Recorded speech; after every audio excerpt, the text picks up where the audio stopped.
Sup y'all, Winnie here, and welcome back to the SCP Foundation Wiki. I'm currently recording this a couple of days after getting a wisdom tooth pulled out. I was initially just doing a microphone test to see whether or not Bandicam's noise canceling does actually black out the sound of both my fans being turned on, for the sake of recording when it's really hot. And it did, so I figured since I had the website pulled up already, I might as well at least do one for tomorrow, because it's Sunday as of me doing this. So we're going to check out Animal Sculptor. It's already hurting, but I'm going to try to get through this. Let's see, SCP-1490, it's Euclid. That's a picture of it, an instance of a partially finished SCP-1490-2 recovered from during the capture of 1490. SCP-1490 is to be held in a standard humanoid containment chamber.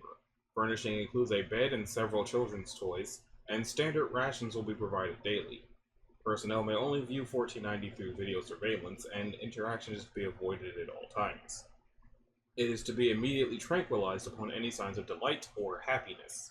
All instances of SCP-1492 are to be euthanized and cremated immediately after testing. Description: SCP-1490 is a Caucasian human male of approximately 1.1 meters in height. It appears to be of 7 to 8 years in age and has proven docile and cooperative when provided with its necessities. Communication has proven ineffective as it displays no reaction towards outward stimuli while outside of its range. It will only recognize any human visible to it as its mother or father depending on their gender. It will then attempt to approach them until they are within range of its effect. SCP-1490's main anomalous effect acts on any human within 4 meters of distance, though it can only target individuals if they are in its visual range. Any physical barriers preventing interaction will be targeted with targeted subjects will prevent 1490's anomalous effect. Upon entering its proximity, it will immediately display excitement and will attempt to make physical contact with the subject. Any obstacles preventing it from doing so will cause it to react in disappointment. When any living human comes into contact with SCP-1490, all components of their skeletal, muscle, and epidermal system will be affected, turning the subject into a tube. The following is a list of effects on tube.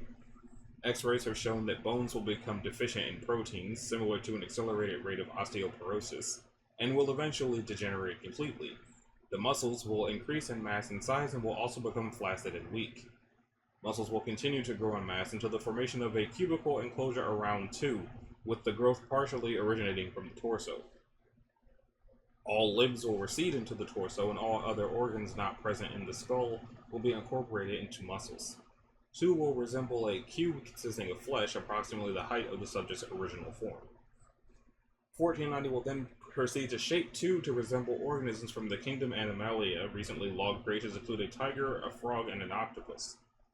Methods utilized by 1490 include repeatedly slamming its head onto 2, kicking or striking with its limbs to create depressions, biting and pulling at 2 to form limbs, or to tear off unneeded material and muttering into 2's ear. Similarities between this ability to reshape biological matter and that observed in SCP-40 has been noted. Investigation into a potential shared source of the 2 anomalies is ongoing. 1490 will eventually stop activity, allowing 2's muscles to solidify and preventing further change to the structure. The epidermis will change in shade corresponding to the animal 2 was made to resemble. They will display enthusiastic behavior and servility towards 1490, though vocal communication has not been recorded. 1490 will then appear to inspect 2 and will often react with disgust or distress. It will feign ignorance of its presence despite persistent actions by 2 to please it. Addendum C. SCP-1490 was recovered from an upstate mansion somewhere. 3 instances of 2 were also found in the house. A crude handwritten note was found in the 3rd-story bedroom, assumed to be produced by 1490. The paper appeared to be torn out of a composition textbook, with the writing quality increased with each paragraph, leading to the assumption that the note was written over a long period of time. They came to me and asked me what art was. They said they could show me what it truly was, but they must see if I was ready. I finished Mother and Father, but they looked at me strangely. I tried to finish my brother, but he wasn't good enough, so I illegible right through him. Various scratched out drawings of what appears to be crude drawings of various animals and people.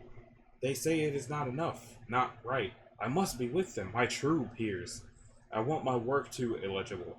I will create from the wretches that block my path. That's the only thing I was ever good at. We're all friends here.